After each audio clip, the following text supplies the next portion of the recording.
If you wanna be happy for the rest of your life, don't make a pretty woman your wife. So from my personal point of view, get an ugly girl to marry you. If you wanna be happy for the rest of your life, don't make a pretty woman your wife. So from my personal point of view, get an ugly girl to marry you. A pretty woman makes a husband smart, very often cause...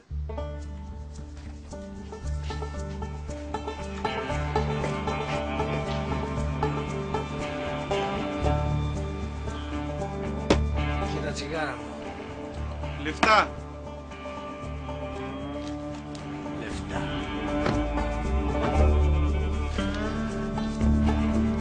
Κράτα κι αυτό.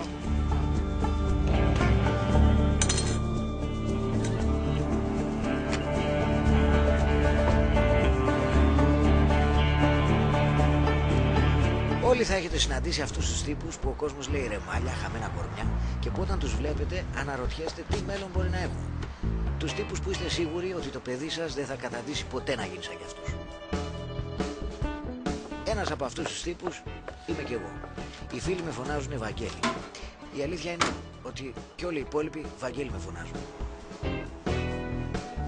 Κι αν μπαίνατε στον κόπο να με γνωρίσετε και να δείτε πραγματικά τι άτομο είμαι, αντί να με κρίνετε από την εμφάνιση και κάποια άλλα τέτοια ψιλολόγια, θα διαπιστώνατε ότι χάνετε τον καιρό σας, γιατί είμαι ακριβώς αυτός που φαίνομαι.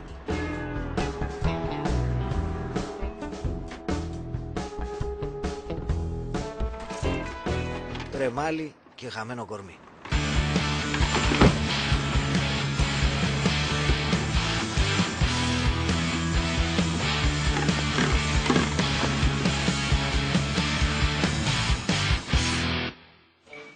Πριν 6-6,5 χρόνια, τότε στη φάση με τους Ολυμπιακούς, ήμουν κάθε βράδυ στο μπαρ του Θανάση.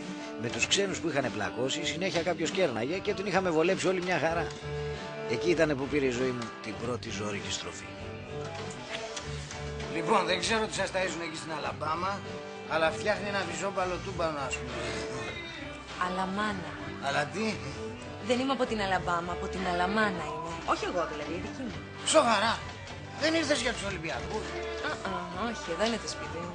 Και άμα θες, μπορούμε να πάμε μετά να στο δείξω. Τώρα είπες τη σωστή κουβέντα, μαράκι μου. Ζήνα. Με λένε Ζήνα. Ζηνάκι μου.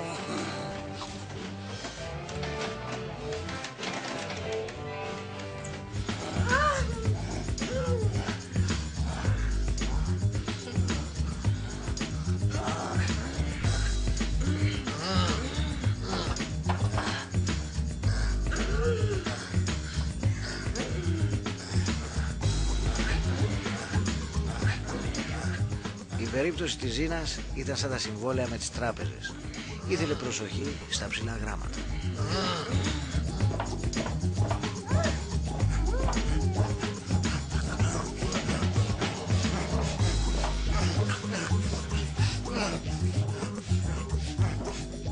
Παναγιά μου!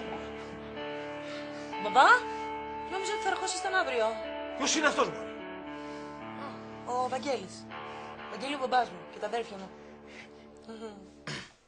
Χαίρομαι πολύ. Πιο μετά, το ίδιο βράδυ, έμαθα ότι ο μπαμπάς της και τα αδέλφια της ήταν μπετατζίδες. Οι οποίοι μπετατζίδες, από ό,τι έμαθα ακόμα πιο μετά, είναι πολύ ανυπόμονοι στην Αλαμάνα. Ξέρω ότι 3 μέρες δεν είναι αρκετός καιρός σε μια σχέση για να αποφασίσει κανείς να παντρευτεί, αλλά κάτι που με συμπάθησε τρομερά η οικογένειά της, κάτι που δεν λέω εύκολα όχι, το αποφάσισα.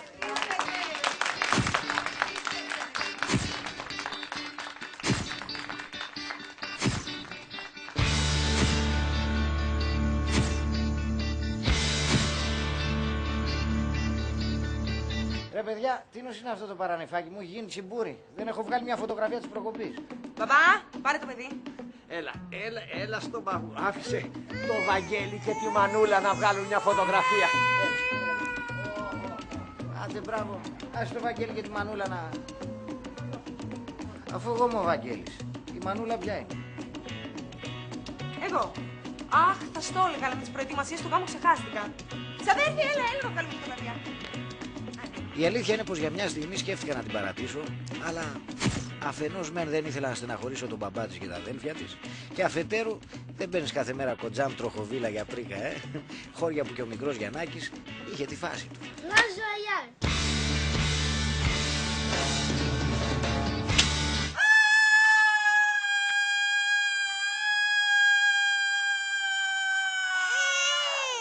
Παρόλα αυτά όλα μια συνήθεια είναι που λένε, και σαν σωστή οικογένεια που ήμασταν πια, δεν άργησε να έρθει η ώρα να μας επισκεφτεί ο πελαργός και έφερε μαζί του τσουβάλια ολόκληρα από ευτυχία.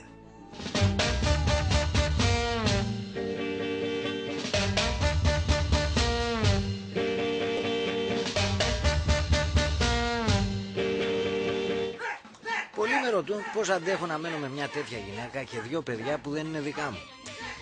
Τι να πω. Έλα πια, σταματήστε! Και εσύ ρε Βαγγέλη, έλεος!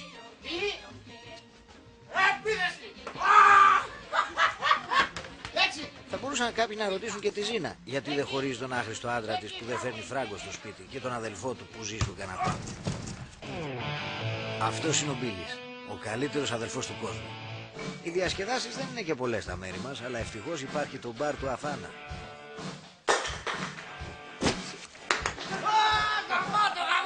Αυτή τη φορά την πάτησες. Ξέρω που μένεις, ξέρω. Αυτός είναι ο Σάκης. Συνήθως παίζουμε πόλεμο με τα κουτάκια από τις μπύρες. Ο Αφάνας είναι ο ιδιοκτήτης του μπαρ. Ο πατέρας του είναι από το Κιάτο και η μάνα του από την Μποτσουάνα και κανονικά το λένε Θανάση. Όλοι όμως το φωνάζουν Αφάνα. Πού είσαι, Ευαγγέλη? Πού είσαι ρε Αφάνα?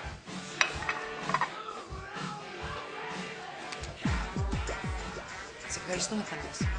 Σένα τα πάντα, όλα. Σε μένα και στον Μπίλη αρέσανε πολύ τα φαγητά του Αφάνα και για κάποιο λόγο και η Ζήνα γούσταρε πολύ το μέρος. Και αν ήμασταν τυχεροί κάποιες βραδιές είχε και μουσική. Πλάκα μου κάνεις. Μου είπες ότι είναι πλάκα μου κάνεις.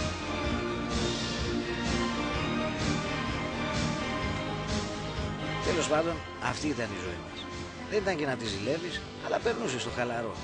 Τουλάχιστον έτσι ήταν μέχρι πριν από 3 εβδομάδες. Έλα, ναι. Ο κύριος Φαμελίκος. Ο ίδιος ποιος? Παίρνω από την τράπεζα για ένα καταναλωτικό δάνειο που σας χορηγήσαμε πριν 1 χρόνο. Συν τις 4 κάρτες που έχετε. Ναι, κοίτα Φλαράκο. Το ξέρω ότι έχω αργήσει κομματάκι, αλλά μη μου σκάς και μου στεναχωριέσαι, εντάξει. Σε μια εβδομάδα, 2-3 μήνα το πολύ θα το έχω τακτοποιήσει, ναι. Ακούστε να δείτε. Έλα ρε φίλε, μη μου τα καρπουζώνεις. Σου είπα θα το έχω τακτοποιήσει. Και τώρα που μιλάμε αυτή την υπόθεση φροντίζω. Άμα πια.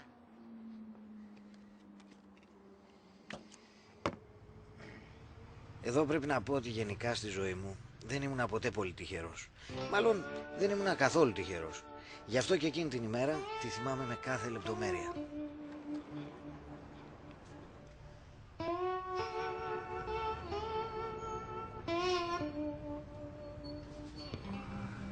Τι λες τώρα? Ήταν η μεγάλη στιγμή της ζωής μου. Η ώρα που όλα φάνηκαν να αλλάζουν.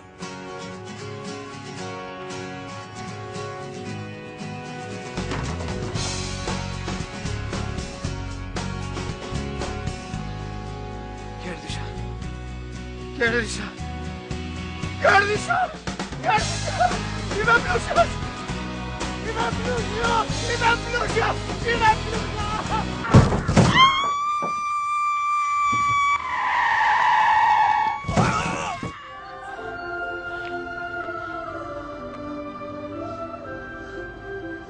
Αυτά ήταν τα πιο ευτυχισμένα 10 δευτερόλεπτα της ζωής μου.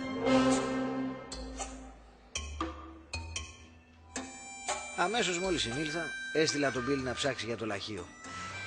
Αλλά σιγά μην το βρίσκε.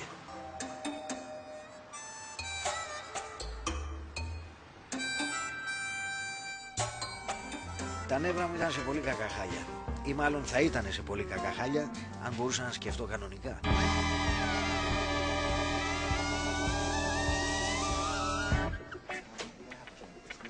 Πού είσαι, Ευαγγέλη? Πού είσαι ρε Αφάνα? Τι έπαθες εσύ? Σε δίρανε? Άστα, δίνουν διπλώματα στα καπί και σκοτώνουν τον κοσμάκι. Τι είναι αυτά? Είναι κάτι πράγματα δικά σου. Αλλά δεν θα μείνω και τόσο πολύ. Έλα ρε Σιναλά ρε μωρό μου, πού είσαι? Τι που είμαι, ήρθα, δεν ήρθα. Έλα και με ρωτάνε νοσοκόμες. Πού είναι η γυναίκα σου και πού είναι η γυναίκα σου και τους λέω ότι έχεις πάει ταξίδι στο Παρίσι. Πώς είσαι, Πώς να με μαύρα χάλια ρε. Έχω και αυτόν εδώ τον παππού εδώ πέρα μου τα έχει κάνει τσουρέγια μου τα έχει κάνει. Βλέπεις τον άντρα τηλεκοντρόλ να το κλείσουμε. Καλά, καλά, καλά. Υπόγραψε εδώ. Τι είναι αυτό? Κάτι απαραίτητα. Εδώ, μπράβο. Κάτω-κάτω. Ναι. Έλα, μπράβο. Βαγγέλης Φαμελίγκος. Μπράβο, τέλεια. Σε περιμένω έξω. Περαστικά, Βαγγέλη. Να σε καλά, Φάνα, να σε καλά. Καλό παιδί. Ναι. Α, και για να μην λες ότι ο κερατάς τα μαθαίνει τελευταίος, ο Θανάσης μετακομίζει σπίτι. Τέλεια, τέλεια. Σπίτι μας. Ποιο σπίτι μας? Σπίτι μου, πρίκα μου. Και πάλι ακούς τι λες. Ο Θανάσης θα μείνει σπίτι σου. Εδώ δεν χωράμε καλά εμείς. Α, όχι, τώρα που θα φύγεις εσύ με τον Πίλη, μια χαρά θα χωράμε. Εντάξει τότε. Τι θα φύγουμε, τι λες? Τι περιμένεις να μείνουμε όλοι μαζί? Αδύνατον! Αύριο μεθαύριο εγώ με τον Θανάση μπορεί να παντρευτούμε. Α, που είσαι παντρεμένη με μένα. Όχι πια. Αρκετά σε ανέχτηκα τόσα χρόνια, άχρηστε. Τουλάχιστον με τον Θανάση μπορώ να δω μια άσπρη μέρα. Με αυτόν θα δεις άσπρη μέρα. Άστε σε ξυπνάδες. Και θα κάνει καλό και στον Κωστάκη. Το παιδί πρέπει να μεγαλώνει με τον πραγματικό του μπαμπά. Περαστικά. Α! Και μην περάσει από το σπίτι, έχω αλλάξει κλειδαριές. Δεν είμαι από αυτούς που παραπονιούνται στη ζωή τους, αλλά όσο ήμουν στο κρεβάτι εκείνη την ημέρα, ξέροντας ότι δεν είχα πια σπίτι,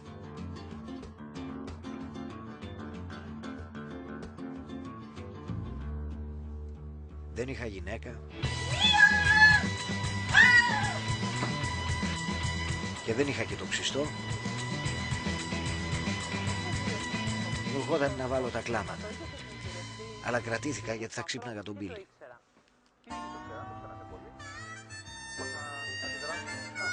Και τότε έγινε το θαύμα. Όταν είναι όλα περαστικά, χαίρονται μετά. Θέλω να πω, η μητέρα σου ήξερε ότι είχες ένα τόσο σοβαρό πρόβλημα. Ήξερε, ναι, ήταν κοντά μας. Φοβόσου να μην τυχόν τη στεναχωρήσει πολύ και δεν της το έχεις πει την αρχή. Το γνώριζε, ήταν από την αρχή κοντά μου και πιστεύω ότι δεν θα υπάρξει τίποτα. Εγώ λέω ότι άμα κάνεις καλά πράγματα στη ζωή σου, θα σου συμβούν και καλά πράγματα. Αν κάνεις κακά, τότε θα γυρίσουν και θα σε στοιχιώνουν και θα υποφέρεις. Είναι αυτό που λένε, Νίκο μου, κάνε το καλό και ρίξω στο γυαλό. Όχι ακριβώς. Ο πνευματικός μου στο Άγιον Όρος μου δίδαξε ότι η ζωή είναι ένας κύκλος. Όλα είναι κύκλος. Τα πάντα. Ναι, καταλαβαίνω, ναι. Και ισχύει το ότι ανεβαίνει, κατεβαίνει. Και το ανάποδο. Ναι, αλλά τι σχέση έχει αυτό με το καλό και το κακό? Είναι αυτό που σου είπα πριν. Σαν να έχεις μια μεγάλη ζυγαριά. Για να σου συμβούν καλά πράγματα, πρέπει να κάνεις καλά πράγματα. Είναι το κάρμα. Αν συνέβαινε στον καθένα μας, πιστεύω, Το κάρμα. θα νιώθε κάτι. Αυτό ήταν μάγκα μου. Έπρεπε να με φάει λάχανο η γιαγιά, να μαστουρώσω, να δω τον κουρκούλι στην τηλεόραση του παππού για να μάθω επιτέλους το μυστικό της ζωής. Όταν πήρα εξιτήριο, πήγαμε και μείναμε σε ένα ξενοδοχείο. Και ο Μπίλης δεν άρχισε να πιάσει φιλίες με την υπηρεσία.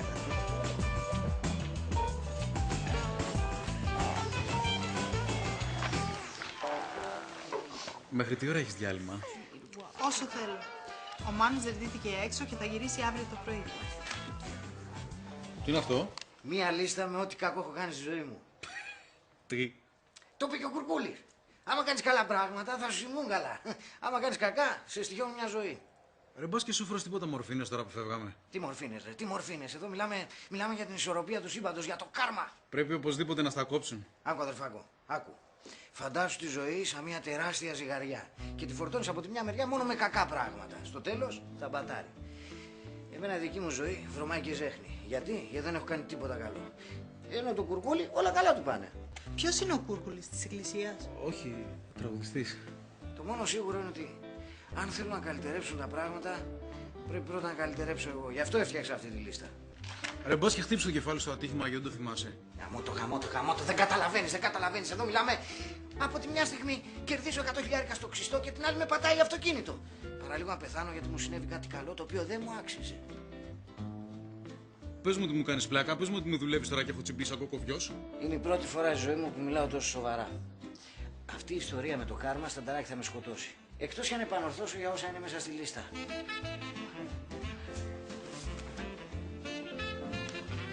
Συγγνώμη. Βαγγέλη. Τι γράψε εδώ? Νούμερο 23. Έφτιασα στον καφέ του λοχαγού μου όταν ήμουν καψιμιτζής. 2 φορές. Νούμερο 24. Έβαλα μέσα το καψιμί 2 χιλιάρικα σε μπύρες και πατατάκια και δεν το έμαθε κανείς. Νούμερο 25. Πούλησα τη φραπεδιέρα του καψιμί και είπα ότι την κλέψανε. Μιλάμε, του άλλαξε την Παναγία του καψιμί. Και αυτά δεν είναι από τα πιο ζόρικα. Νούμερο 41. Έκλεψα τα λεφτά από τα κάλαντα των παιδιών για να παίξω στοίχημα. Νούμερο 102. Έβλαψα και πιθανόν σκότωσα αθώους παθητικούς καπνιστές. Ωραία, εντάξει. Πώς θα επανορθώσεις για όλα αυτά? Ξέρω εγώ, θα βρω κάποιο τρόπο. Βλέπεις κανένα καλαθάκι πουθενά? Να σου πω, τα σκουπίδια τα μάζεψες τώρα. Διάβασα, αγόρι μου, το 136. 136 που πετάω σκουπίδια. Δηλαδή αλήθεια πιστεύεις αυτές τις μπουρδες? Πιστεύω, ναι. Και πιστεύεις ότι επειδή τα έγραψες θα βγάλεις και άκρη? Εδώ γίνεται χαμός, είναι πάρα πολλά. Θα ξεκινήσω από τα εύκολα. Και εύκολα, το ένα είναι χειρότερο από το άλλο. Έλα ρε υπερβολικέ. Ορίστε, 64. Πήραζα στο δημοτικό το Δημήτρη Σαλευρή. Θυμάσαι? Του είχα αλλάξει τα φώτα του παιδιά. Ωραία, γιατί μπορείς να κάνεις γι' αυτό τώρα? Θα τον βρω, θα κάνω κάτι καλό για αυτόν και θα τον σβήσω από τη λίστα. Α, τόσο απλά. Τόσο απλά. Παιδάκια. Μιλάω. Μπορείτε να μην μαζεύετε τα σκουπίδια? Θα έρθει ο μάνατζερ, θα δει μαζεμένα, θα του αρέσει και θα θέλει έτσι κάθε μέρα. Δεν τα ξαναπετάτε? Δεν γίνεται, είναι στη λίστα. Όχι, αφού τα μάζεψες, σβήστε από τη λίστα.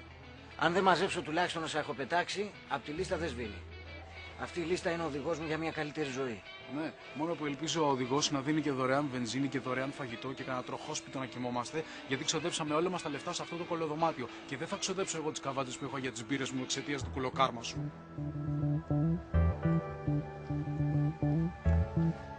Δεν μου λέτε. Είστε έξυπνοι εσείς δύο? Δεν σας είπα να μην μαζεύετε τα σκουπίδια? Θα έρθει ο μάνατζερ, θα δει μαζεμένα.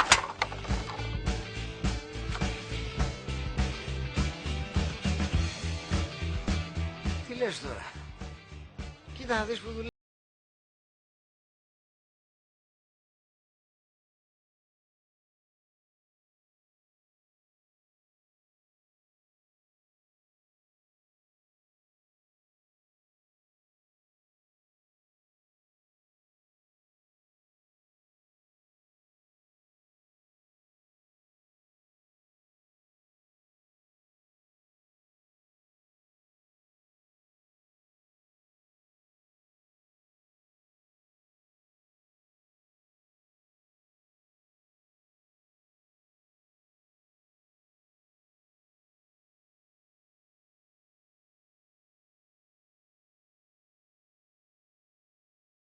Το ήξερα ότι δεν πρόκειται να πιάσει, αλλά είπα να μην το στεναχωρήσω.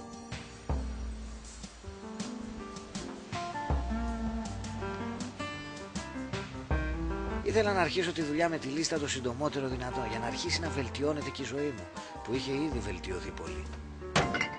Εμπιστεύεσαι να αφήσεις τόσα λεφτά εδώ μέσα? Και ποιος θα κλέψει τέτοια μάτια? Ούτε εγώ. Η νέα μας φίλη η Νατάσα είχε ρεπό και μιας και είχε βοηθήσει κατά κάποιο τρόπο να βρεθεί το ξύστο, της είπαμε να έρθει μαζί. Ο πρώτος στόχος μας ήταν να βρούμε πού μένει ο Μίτσος ο Σαλευρής. Σε ποιο σπίτι είπες μένει το παιδί που βασάνιζες? Εκεί πέρα. Αλλά είναι το γονιόν, το Μίτσος μένει αλλού. Και πώς θα μάθουμε πού? Θα τα αναλάβει ο Μπίλης. Όπα, ήπιες 4 θα είναι. Εκεί, Είπαμε, ήπιες 4. Την επόμενη θα την πηγείς όταν τελειώσουμε. Άντε, πήγαινε, πήγαινε.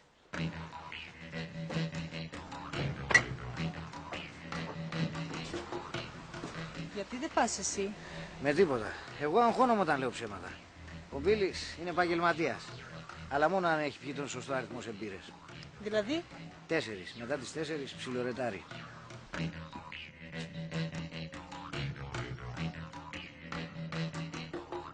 Βαγγέλη! Ο αδερφός σου πάλι κάμινε με το ψάρι. Ο Μπίλης είχε να μπει στο σπίτι των γονιών του Μίτσου από την τελευταία φορά που το διαρρήξαμε στο γυμνάσιο. Το μόνο που είχαμε πάρει τότε ήταν 3 τσάντες σκουπιδιών γεμάτες σπιρτόκουτα.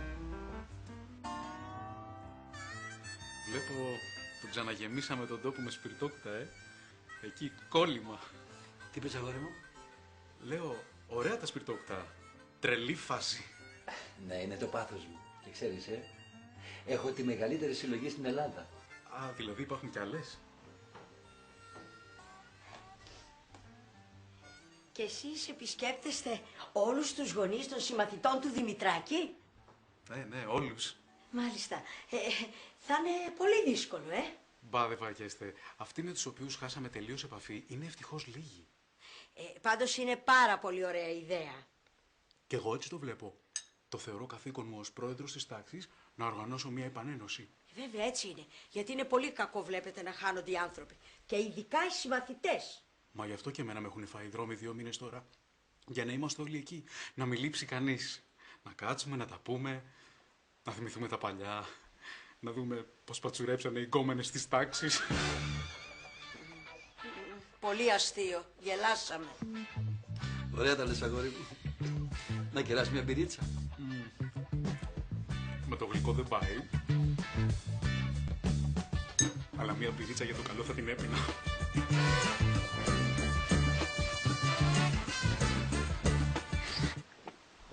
Όπα, τι έγινε?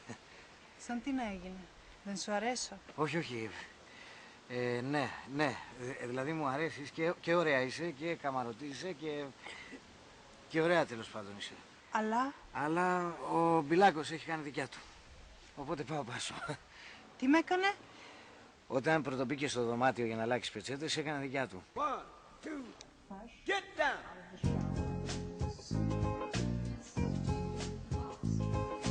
Paid the cost to be the boss.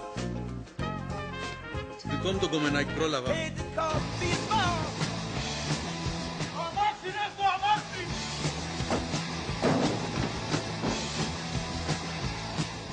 Σε περίπτωση που αναρωτιέστε πόσες μπύρες χρειάζεται ο Μπίλης για να μπλέξει, ο μαγικός αριθμός είναι το 9.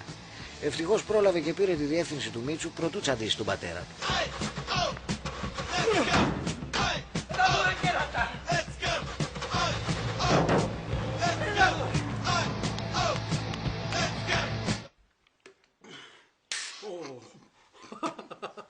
Νομίζω ότι κάπου εδώ έχω κάτι φωτογραφίες του Δημητράκη από την πενταήμερη στη Ρόδο. Δεν μου λες, εσύ είχες πάει πενταήμερη?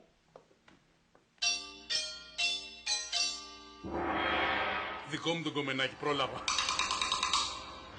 Στην αρχή δυσκολευτήκαμε να βρούμε το σπίτι του Μίτσου.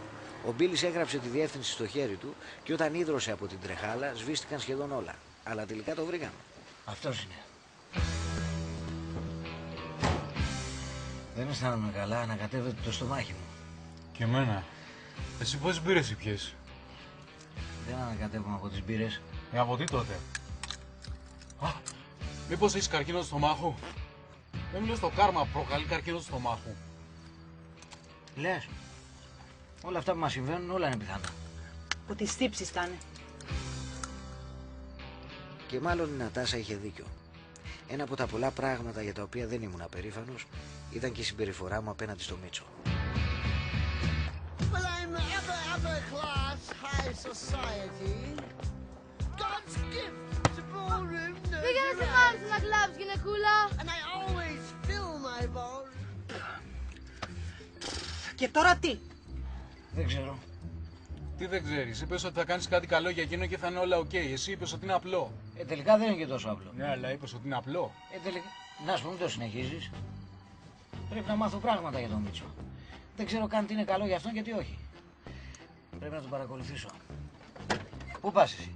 Άσε, θα πάω εγώ. Άμα κάνουμε φασαρία μπορεί να μας πάρει χαμπάρι.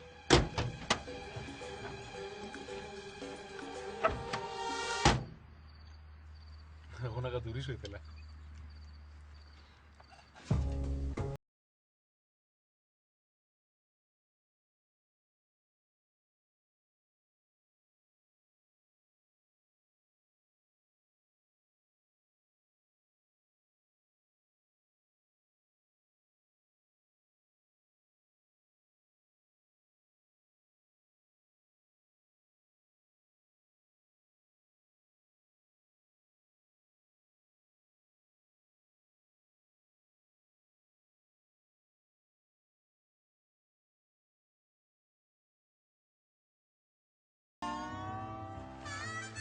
Τζίφος. Τι σημαίνει τζίφος? Τζίφος σημαίνει... Τζίφος. Είναι κάπως δύσκολο να το εξηγήσω. Σημαίνει ότι δεν ξέρω τι καλό να κάνω για το Μίτσο. Είδε τηλεόραση, έφαγε και έπεσε για ύπνο. Ίσως να του αρέσει ο ύπνος. Γιατί δεν το αγοράσει ένα στρώμα? Εγώ θα τρελαινόμουν για ένα καινούριο στρώμα. Ή ένα μαξιλάρι από αυτά που έχουν αυτό στη μέση, πώς τα λένε? Ανατομικά, θα μου πάρεις και εμένα ένα? Όχι. Τι θα μου πάρεις? Δεν λέω αυτό. Λέω ότι μετά από όλα αυτά που του έκανα όταν ήμασταν μικροί, σίγουρα χρειάζεται κάτι καλύτερο από ένα στρώμα και ένα μαξιλάρι. Τι όμως? Δεν ξέρω. Άμα ήξερα θα το συζητούσαμε. Πρέπει να μάθω κι άλλα. Αποφάσισα ότι έπρεπε να παρακολουθήσω το Μίτσο για μερικές μέρες. Δεν γινόταν αλλιώς. Ήθελα να καταλάβω πώς μπορούσα να επανορθώσω για όσα κακά του προκάλεσα και να το κάνω όπως ακριβώς απαιτούσε το κάρμα. Ανακάλυψα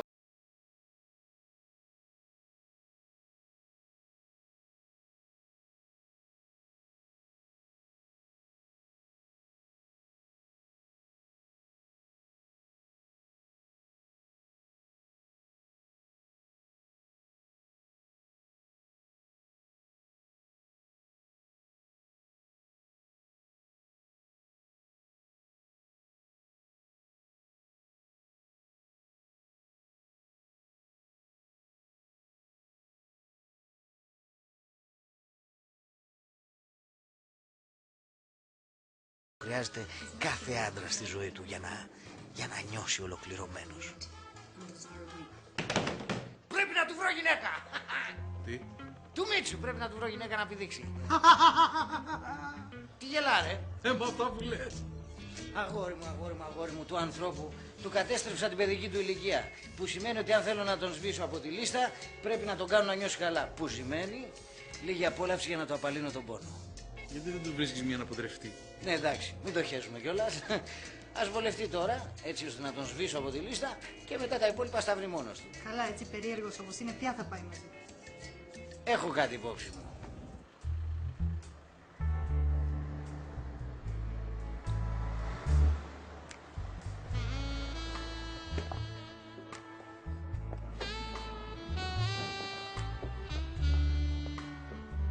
Η Αλέκα δεν ήταν η τυπική πόρνη αυτή που όλοι πάνω κάτω ξέρουμε. Η Αλέκα δούλευε μόνο ώρες καταστημάτων. Αλλά για τη δουλειά που την ήθελα ήτανε τα μάμ.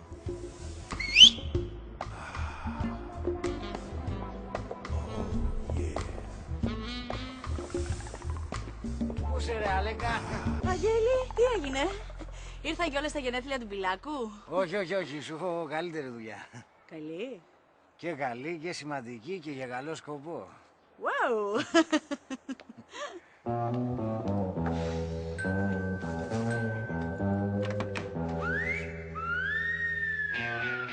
Ορίστε.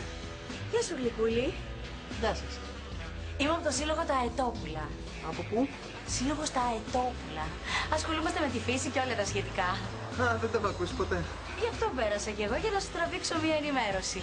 Για τη γη, τον ουρανό, τους αετούς, τις φάλαινες και όλες αυτές τις ηλιθιότητες. Έχεις τίποτα να πιούμε? Πού πάτε, κυρία μου? Κυρία μου, συγγνώμη, κυρία μου.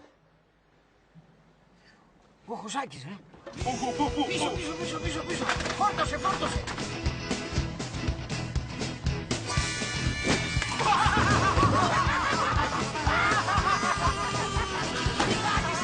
Καλό, πολύ καλό. Δείτε που σε είδα. Τι κάνετε εδώ, ρε?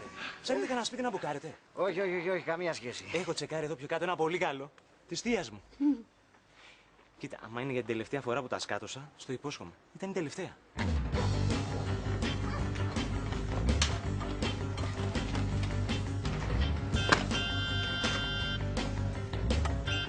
Πού πήγε ο μαλάκας?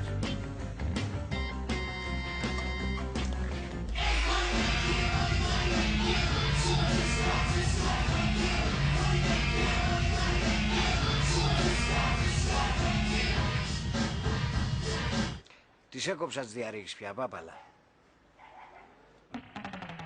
Α, κατάλαβα. Άρχισε τα ταβατζιλίκια. Γουστάρω. Μπορώ να βοηθήσω άμα θέλεις. Ο παππούς μου παίρνει κάθε μήνα την αναπηρική του σύνταξη. Εντάξει, μου φανάπηρος είναι, αλλά την παίρνει. Και μιλάμε, δεν έχει που να τα φάει. Εντάξει, κάποια άλλη φορά, εντάξει. Άντε, γεια. Πώς πήγε? Μου δώσε 10 ευρώ για να βοηθήσω τις κουκουβάγες. Σου ήμουν καθόλου όρεξη για μένα σε ξεζούμιση. Δεν το κάναμε. Τι? Γιατί ρε Αλέκα, αφού το συμφωνήσαμε. Ναι, και εγώ έκανα ό,τι συμφωνήσαμε. Του είπα ότι είναι ωραίο παιδί και του κόλλου τα 9 μέρα και όταν πήγα να τον φιλήσω δεν ήθελε. Τι άλλο να έκανα? Γαμώτο ρε Αλέκα, γαμώτο. Ξέρεις πόσο κόσμο έχω στη λίστα να με περιμένει? Έλα, Μπίλη, πάμε. Προσπάθησα, αλήθεια! Μέχρι που το δείξα και το καλό μου το βυζί!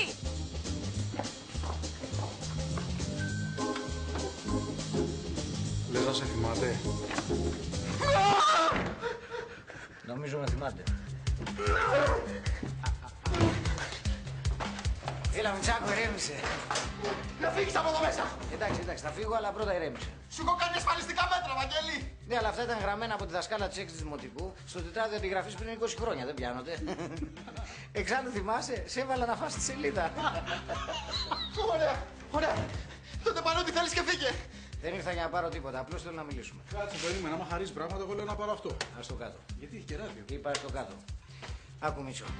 Είμαι εδώ για να σε βοηθήσω. Δεν χρειάζομαι τη βοήθειά σου. Μας δουλεύεις, ρε μεγάλε. Πριν από λίγο είχα την ευκαιρία να κάνεις τρελό σεξ με την Αλέκα που εντάξει είναι όπως είναι, αλλά να σου πω θα σου βγόταν και τσάμπα, έτσι. Οπότε μην μου λες ότι δεν χρειάζεται τη βοήθειά μου, έχεις τρελό πρόβλημα. Βαγγέλη.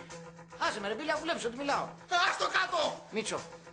Μίτσο, είμαι εδώ για να σε βοηθήσω να γίνεις ευτυχισμένος. Θα σου βρω γυναίκα. Βαγγέλη. Νομίζω ότι πας να πασάρεις μοσχαρίσια σε χορτοφάδο.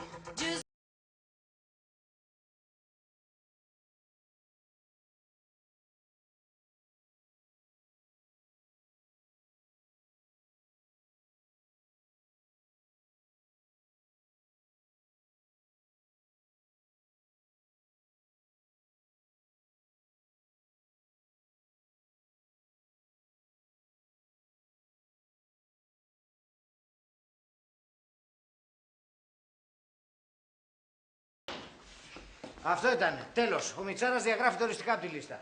Ωραία. Αυτό είναι κατά των κανόνων. Ποιον κανόνων? Εγώ κάνω τη λίστα, εγώ κάνω και τους κανόνες. Εντάξει, και αν δεν άκουσες καλά, ο Μίτσος είναι Μίτσι, δηλαδή γκέι! Αυτά είναι ειδικές περιπτώσεις. Δεν προβλέπεται να βοηθάω στις ειδικές περιπτώσεις. Να σου πω, πετάξου να πάρεις κανένα σουβλάκι και μια γκαζόζα. Ωραία, που είναι έτσι, ποιος είναι ο επόμενος? Ο επόμενος, αμέσως να σου πω. Να σου πω ποιο. Είναι απλούστατο ποιος είναι ο επόμενος. Ορίστε, νούμερο 86. Έκλεψα το αυτοκίνητο από έναν άπειρο κορίτσι.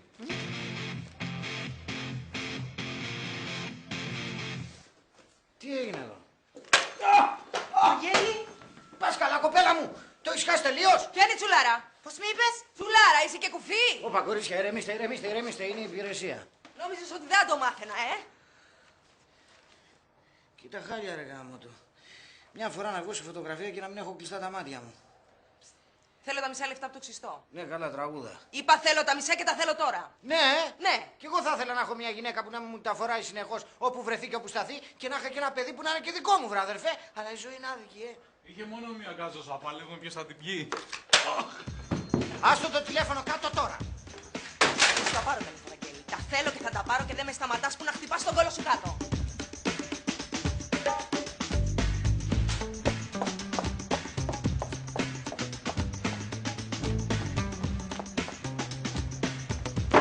Παναγία μου, αυτή είναι η πρώην σου. Αυτή. Πού σε ρε Βαγγέλη! Πού σε ρε Αφάνα!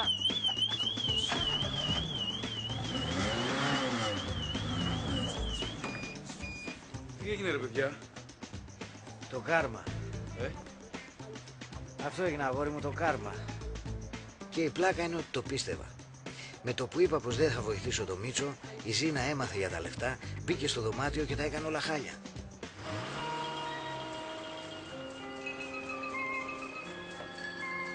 Τότε ήταν που συνειδητοποίησα ότι πρέπει να μείνω πιστός στο σχέδιο. Δεν υπάρχουν ειδικές περιπτώσεις, όχι.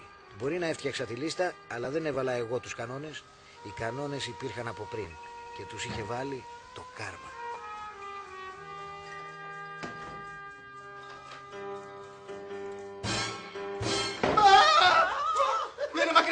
Μείνε μακριά μου, αγόρασα σπρέι πιπεριού. Έλα Μητσάκο, ηρέμησε, απλώς θέλω να μιλήσουμε. Πίσω! Έλα, καλά. Μίτσο, Μιτσάρα.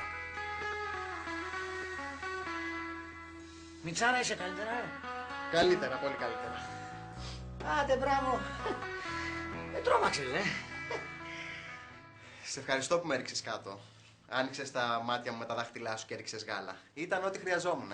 Δεν κάνει τίποτα. Αν είχες κλέψει κι εσύ τόσες τσάντες όσες έχω κλέψει εγώ, θα ξέρεις να κάνεις με αυτά τα μαραφέτια.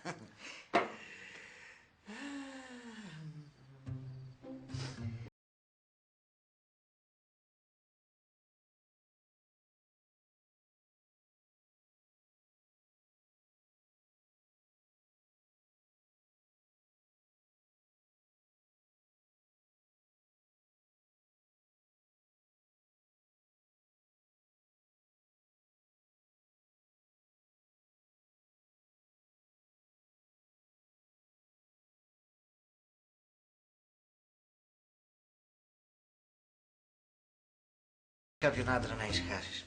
Τι? Λέω, αφού σ' αρέσουν και καλά οι άντρες, γιατί δεν βρίσκεις κάποιον έτσι. Αυτό δεν σε αφορά. Όχι, όχι, δεν με αφορά, όχι. Και να σου πω και κάτι, δεν θέλω και να ξέρω. Αλλά είναι που, φαίνεσαι μόνος και πρέπει να βρω κάτι για να σε βοηθήσω, για να σε σβήσω από τη λίστα, κατάλαβες. Ποια λίστα? Είσαι το νούμερο 64. Το νούμερο δεν λέει τίποτα.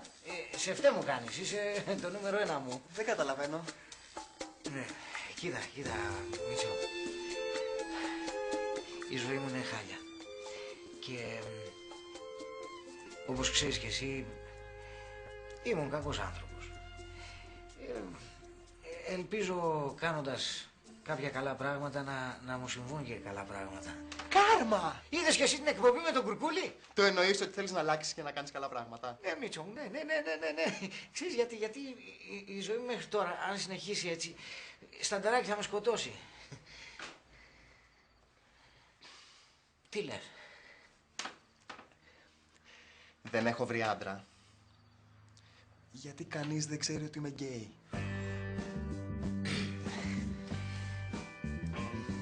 Κανείς. Ξέρεις πώς είναι εδώ ο κόσμος. Εξάλλου κι αν ο κόσμος ήξερε, πού θα μπορούσα να βρω κάποιον να γνωρίσω. Γιατί δεν πας στην πόλη? Εκεί δεν έχει κάτι μπαρ ειδικά για αγωνιστούς. Συγγνώμη, ήθελα να πω για ομοφυλόφιλους δημότες. Το δοκίμασα μία φορά. Μου πήρε 10 μέρες να τα αποφασίσω. Και αφού πήγα, έμεινα τελικά στα μάξι γιατί φοβόμουν να μπω.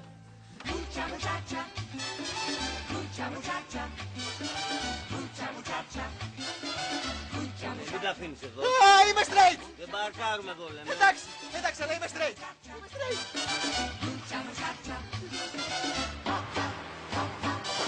Να σου πω ρε Μίτσο, τι θα έλεγες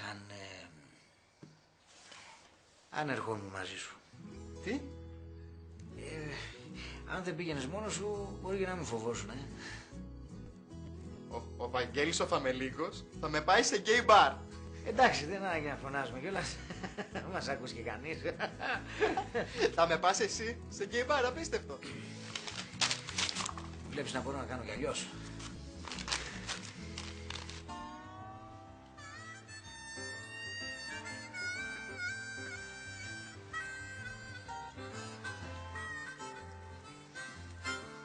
Πώς με κάνει? Κούκλο. Φαίνεται ότι πιάνει το χέρι της. Πρώτη φορά θα πάω σε γκέι μπαρ, μη φανώ σαν τη μήκα μες στο γάλα. Ωραίο που γάμισο. Σε ευχαριστώ. Δεν μου είχες πει ότι ξέρεις να χτενίζεις? Ήταν η πρώτη δουλειά όταν ήρθα στην Ελλάδα. Φοβερό. Μη μου πεις ότι ξέρεις να κουρεύεις κιόλας. Λίγο. Κοντεύουμε. Εσύ έτοιμος. Με τις υγείες μου. Πώς αισθάνεσαι? Δεν ξέρω. Τι δεν ξέρεις? Έχω λίγο άγχος. Ίσως να το κάναμε μια άλλη φορά. Τι μια άλλη φορά? Δεν υπάρχει άλλη φορά. Τώρα είναι η φορά. Ναι. Απλώς μου ήρθε λίγο ξαφνικό. Εμένα να δεις πώς μου ήρθε. Μην ανησυχείς, όλα καλά θα πάνε. Βαγγέλη, να σου πω λίγο. Νομίζω ότι βρήκα την τέλεια επένδυση. Την ποια? Την τέλεια επένδυση για τα 100 χιλιάρικα. Θα ανοίξουμε κομμωτήριο. Πάλι τα πίνες? Όχι, κοίτα, είναι έτοιμη. Θα ανοίξεις κομμωτήριο με την Νατάσα? Ναι, γιατί όχι. Μπορεί να κουρεύει, να χτενίζει, να λούζει. Μιλάκο, αγόρι μου, εγώ τα 100 χιλιάρικα τα χρειάζομαι για να διαγράφω πράγματα από τη λίστα. Οπότε ξέχασέ το. Μα γιατί θα βοηθάω κι εγώ. Μπορώ να σκουπίζω τις τρίχες που θα πέφτουν κάτω. Θα φέρνω καφέδες. Θα σηκώνω τα τηλέφωνα. Θα μιλάω με τις κυρίες της γειτονιάς. Θα κάνω δημόσιες σχέσεις. Ξέχασέ το. Οκ. Έτοιμος! Καλά, πολύ ωραίος, πάρα πολύ ωραίος. Δηλαδή και εγώ τώρα είμαι... Νατάσα, είσαι μεγάλη καλλιτέχνη, δεν οφείλω να το ομολογήσω, αλλά αποφάσισα τελικά να μην τρέπομαι πια που είμαι straight, οπότε θα επανέλθουμε στην προτέρα κατάσταση. Νατάσα, μπορώ να έχω ένα μασάζ στο κεφάλι και στον αφιάν έτσι να χαλαρώσω λίγο? Νατάσα, σε λέει.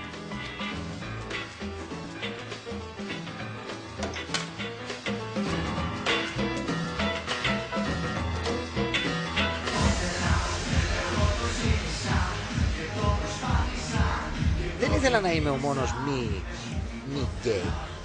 εκεί μέσα. Και γι' αυτό πήρα και τον Μπιλ. Στην αρχή δεν ήθελε να έρθει, αλλά του είπα ότι στο γυρισμό θα τον κεράσω βρώμικο. Θυμίζει λίγο καψιμία, όλο άντρες είναι. Είναι σαν τα Lady Nights, αλλά στο ανάποδο. Πούσε, μην πιάσεις τίποτα φιλίες και κουβέντες, έτσι, για να μην αφήσουμε το Μίτσο μόνο του.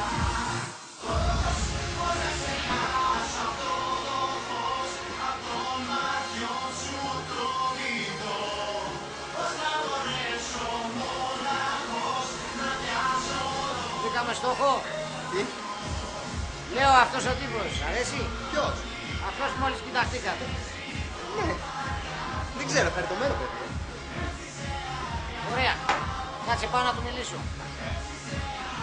Να σου πω, για να μην μπερδευτούμε με τον άνθρωπο, στο όλο μπέρδεμα, θες να είσαι ο άντρας ή η γυναίκα? Θες να πεις ότι θα πας έτσι απλά και θα του μιλήσεις?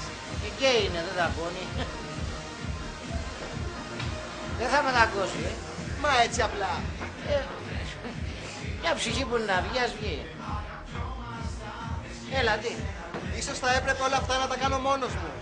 Μίτσο, αγόρι μου, δεν πρόκειται να σε αφήσω να το κάνεις αυτό. Εγώ πρέπει να σε βοηθήσω για να σε σβήσω από τη λίστα. Περίμενε. Με βοήθησες. Πότε? Όλα αυτά τα χρόνια φοβόμουν να είμαι αυτό που είμαι γιατί δεν ήθελα να λέει ο κόσμος. Και ξαφνικά εμφανίζεται ένα βράδυ ο Βαγγέλης ο Φαμελίκος και με φέρνει σε ένα γκέι μπαρ. Ο Βαγγέλης ο Φαμελίκος με πήγε και αγόρασα πουκάμισο. Ποιος? Ο Βαγγέλης ο Φαμελίκος. Ο ένας και μοναδικός άνθρωπος που φοβόμουν στη ζωή μου. Με αποδέχτηκε για αυτό που είμαι. Όταν ήμασταν παιδιά, μου κατέστρεψες την αυτοπεποίθηση. Αλλά τώρα με όλα αυτά που έκανες μου την έδωσες πίσω. Σε ευχαριστώ, Βαγγέλη. Μπορείς να με διαγράψεις από τη λίστα σου.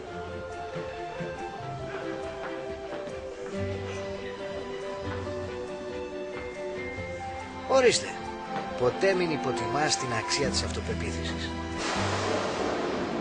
Πλάκα κάνεις. Πλάκα μου